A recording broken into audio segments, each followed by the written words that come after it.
Արցախի պաշտպանության նախարարությունը հայտնել է ևս 23 զոհված զինծառայողի մասին, այսպիսով ադրբեջանական ագրեսիան հետ մղելու ընթացքում մինչև այժմ զոհվել է 105 զինծառայող։ Օրվա ընթացքում ճակատային գծի բոլոր ուղղություններով շարունակվել են մարտական գործողությունները, պաշտպանության բանակի առաջապահ ստորաբաժանումները հմուտ գործողություններով շարունակում են կործանիչ հարվածներ հասցնել նախարարցակ թշնամուն, ինչի արդյունքում հակառակորդը միայն այսօր կորցրել է Սմերչ եւ Ուրագան տիպի համազարգային կրակի ռեակտիվ կայանքներ, տասնյակ այլ հրետանային եւ հակատանկային միջոցներ, 3 տոս տիպի հրանետ, 29 տանկ եւ հետևակի մարտական մեքենա, 6 զրահափոխադրիչ, 11 անօդաչու սարք։ Մեկ օրվա ընթացքում հակառակորդի անձնակազմի շրջանում զոհերի թիվը 130 է, շուրջ 200 վիրավորներ կան։ Պաշտպանության բանակի տարածած տեսանյութում երևում են սպանված ադրբեջանցի զինվորների բազմաթիվ դիակներ, նրանց զինգրքույկները եւ այլ պարագաներ։ Այսօր թշնամու ռազմական ինքնաթիռը ռմբակոծել է Մարտակերտ քաղաքը, որի հետևանքով 3 խաղաղ բնակիչ է զոհվել, կան նաև վիրավորներ։ Խաղաղ բնակիչների շրջանում զոհերի թիվը հասել է 8-ի։ Արցախի նախագահի մամուլի խոսնակ Վահրամ Պողոսյանը հայտնել է, որ ադրբեջանական զինված ուժերը որոշակի հաջողություններ ունեցել են միայն հարձակման առաջին օրը։ Արդեն 27-ի գիշերը պաշտպանության բանակը կարողացել է վերականգնել կորցրած դիրքերի մեծ մասը, ունենալ որոշակի առաջխաղացում։ Հայկական ուժերը կասեցնում են բոլոր գրոհները, ասել է նա։ Եթե այս ընթացքում Ադրբեջանը շարունակի իր ագրեսիվ գործողությունները, մենք չենք բացառում, որ մենք պաշտպանության բանակը միայն իր նախկին բնագծերը վերականգնելով չի բավարարվելու։ Պաշտպանության բանակը ադրբեջանական դիրքի գրավման տեսանյութ է հրապարակել, որտեղ երևում է, թե ինչպես է պաշտպանության բանակի ստորաբաժանումներից մեկը հակագրոհ իրականացնում, որին զուգահեռ հրետանին ոչնչացնում է հակառակորդի մարտական տեխնիկան։ Պաշտպանության նախարարությունը արդեն պաշտոնապես հայտարարել է, որ Արցախի եւ Հայաստանի դեմ օդային հարվածների հրամանատարությունը Ադրբեջանի ղեկավարությունը հանձնարարել է Թուրքիային։ Մասնավորապես սեպտեմբերի 30-ին ժամը 10-ի սահմաններում կոմբինացված հարվածներ են հասցվել Արցախի զինված ուժերի Հադրութի եւ Մարտունիի խաղաղ բնակչության ուղղությամբ։ Հաստատվել է, որ Քյուրդամիրի բազայում տեղակայված թուրքական F-16 կործանիչների գործողությունները կառավարվում են Թուրքիայի ռազմաօդային ուժերին պատկանող կենտրոնից, որը գտնվում է Թուրքիայի տարածքում եւ մարտական հերթապահություն է իրականացնում Էրզրում Կարս հատվածում։ Բացի այդ, Հադրութի շրջանի սահմանից որոշակի խորության վրա գործում է թուրքական անօդաչու թռչող սարքերի հրամանատարական կետը, որը անմիջական ղեկավարում է ադրբեջանական հարվածային ինքնաթիռների կրակը։ Հայկական կողմը ապացույցներ ունի, որոնք ժամանակին կներկայացվեն։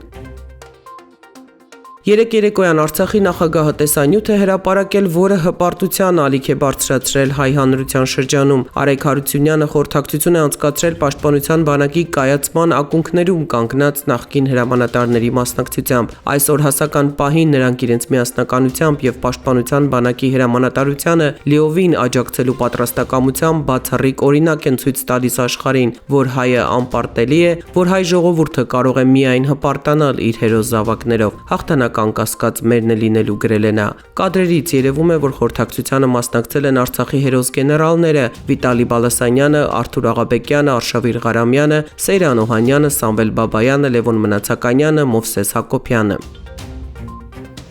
Ես ասում եմ Հայաստանին եւ հայերին Ֆրանսիան կխաղա իր դերը, այս մասին հայտարարել է Ֆրանսիայի նախագահ Էմանուել Մակրոնը։ Թուրքիայի քաղաքական հայտարարությունները անխոհեմ են եւ վտանգավոր, Ֆրանսիային մտահոգում են այդ ռազմաշունչ ուղերձները, մասնավորապես Ղարաբաղը գրավելու հարցում Ադրբեջանին աջակցությունը, ինչը մենք անընդունելի ենք համարում, ասել է նա։ Ավելի վաղ Մակրոնն ասել էր, թե այդ թեմայով բանակցություններ կվարի Ռուսաստանի եւ Միացյալ Նահանգների նախագահների հետ։ Քանի որ արդեն հաստատվել է, որ հարվածները նախաձեռնել ադրբեջանական կողմը, ես պահանջել եմ, որպեսզի այդ հարձակումը դադարեցվի, նշել է նա։ Մոսկվան Բաքվին եւ Երևանին կրակի դադարեցման, իսկ տարածաշրջանի երկրներին զսպվածության կոչ է անում, հայտարարել Ռուսաստանի նախագահի մամուլի խոսնակ Դմիտրի Պեսկովը եւ նկատի ունենալով Ադրբեջանին աջակցելու մասին Թուրքիայի հայտարարությունները, նշել է, պետք չէ կրակի վրա յուղ լցնել։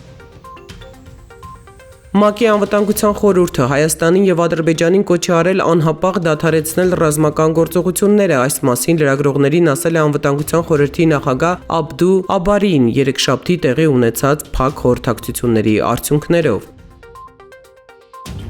Հայաստանում Միացյալ Նահանգների նախկին դեսպան Ջոն Էվանսը Թվիթերյան իր էջում հույս է հայտնել, որ հայկական պաշտպանության ուժերը կկարողանան դիմակայել ադրբեջանական այս կատաղի հարձակմանը։ Հակառակ դեպքում չկասկածեք, մենք կարող ենք ականատես լինել հայերի երկրորդ ցեղասպանությանը։ Աշխարհը պատրաստ է արդյոք դրան։ Թուրքիան դա արեց 1915-ին։ Ադրբեջանցիները ցանկանում են, որ Ղարաբաղը առանց հայերի լինի, ահազանգել է նախկին դեսպանը։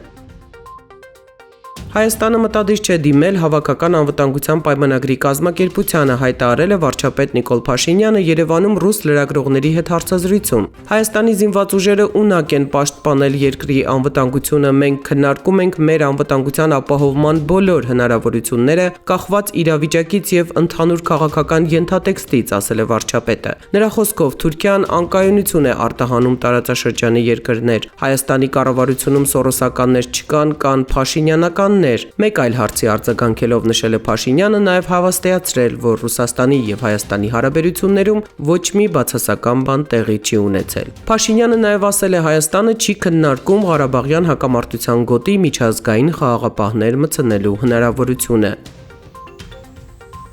Վարչապետ Նիկոլ Փաշինյանը հեռախոսազրույց է ունեցել Իրանի նախագահի հետ։ Հասան Ռոհանին մտահոգություն է հայտնել իր հարևան երկու պետությունների միջև առկա լարվածությամբ եւ շարունակվող ռազմական գործողություններով։ Վարչապետը զրուցակցի ուշադրությունը հրավիրել է ռազմական գործողություններում Թուրքիայի անմիջական ներգրավվածության փաստի վրա, նաեւ որոշ մանրամասներ ներկայացրել։ Վարչապետի տիկին Աննա Հակոբյանն էլ, որն այս օրերին Արցախում է, լրագրողների հետ զրույցում պատմել է իր եւ որդու Աշոտի զրույցի մասին։ Իմ ամուսինն ինձ ասել է, որ մեր տղան պետքա գնա մասնակցի այս բանին, այսինքն պահեստային զորքերի բանի մեջ է եւ պետքա գնա, ինքը հագնվել է, ես իրան ասել եմ հա տղա ջան, զինվորական հագուստդ հագի եւ գնա եւ ես իրան ասել եմ դու մի բան իմացի, ես քեզ պաշտում եմ, բայց հայրենիքի համար զոհվելուց ավելի վեհ բան այս աշխարհում չկա։ Սաակաշվիլին պետք է զրկվի Երևանի պետական համալսարանի պատվավոր դոկտորի կոչումից, այս մասին իր ֆեյսբուքյան էջում գրել է կրթության նախարար Արայիկ Հարությունյանը։ Այսօր որոշում եմ կայացրել դիմել Երևանի պետական համալսարանի գիտական խորհրդին Վրաստանի նախկին նախագահ Միխայիլ Սաակաշվիլիին բուհի պատվավոր դոկտորի կոչումից զրկելու խնդրանքով, հայ ինքնության սեփական հողում ինքնորոշվելու, ապրելու եւ արարելու, մեր հայրենակիցների կյանքի իրավունքի դեմ ուղղված Ադրբեջանի քայլերը իր հայտարարություններով խրախուսելու եւ դրանց անուղակի աջակցելու համար գրել է նա։ Ջավախքի Ռուսաստանաբնակ հայ գործարար Մոսկվայի հայ համայնքի նախագահ Նորա Էրթևանյանը Մոսկվայից ուղերձով դիմել է Հայաստանի ռազմաքաղաքական ղեկավարությանը, նշել, որ այսօր ջավախքցի 8000 երիտասարդ պատրաստ է մեկնել առաջնագից եւ կանգնել Արցախի հերոսական ժողովրդի կողքին։ Նրանք պատրաստ են գնալու գիտակցելով, որ իրենք կռվելու են պատմական հայրենիքի համար, իրենց պապերի հողի համար։ Հայաստանում նոր կորոնավիրուսով վարակվելու 458 նոր դեպք է գրանցվել, վարակվածների ընդհանուր թիվը հասել է 50359-ի, մահացել է 2 վարակված, որոնցից մեկը այլ հիվանդությունից։ Արցախի պաշտպանության բանակը տեսանյութ է պատրաստել, որտեղ զինվորները կոչով դիմում են հայ ժողովրդին։ Հայրենակիցներին կասեն, որ խոճապի չմատնվեն, ամեն ինչ նորմալ է, մենք ամեն ինչ անում ենք։ Մենք ոչ մի բանի չենք նեղվում, շատ լավ է, ամեն ինչ շատ լավ է, քանի որ մենք ենք այստեղ ու լավ եղեք դուք, որտեղ ամեն ինչ մեր ձեռքերում է այստեղ։ Հասարակությանը կարող եմ վստահ ասեմ, որ դիրք է ամուր, պահում ենք ամեն ինչ։ Տեղին կարակարխային հանգիստ ապահով ձեր տներում մնաք։ Հաղթելու ենք, հաղթելու ենք, հաղթելու ենք, հաղթելու ենք, հաղթելու ենք։ Ամերիկյան դոլարի փոխարժեքը նախորդ օրվա համեմատ աճել է ու կազմել 488 դրամ։ Եվրոյի փոխարժեքը կազմել է 571, բրիտանական ֆունտինը 626, ռուսական ռուբլունը 6 դրամ 24 լումա։ Հոկտեմբերի 1-ին Հայաստանում սպասվում է առանց տեղումների եղանակ մինչև շաբաթվա վերջ օդի ջերմաստիճանը էապես չի փոխվի։ Երևանում տեղումներ չեն սպասվում։ Առաջիկա գիշերը մայրաքաղաքում կլինի 12-ից 14, վաղը ցերեկը 24-ից 26 աստիճան տաքություն։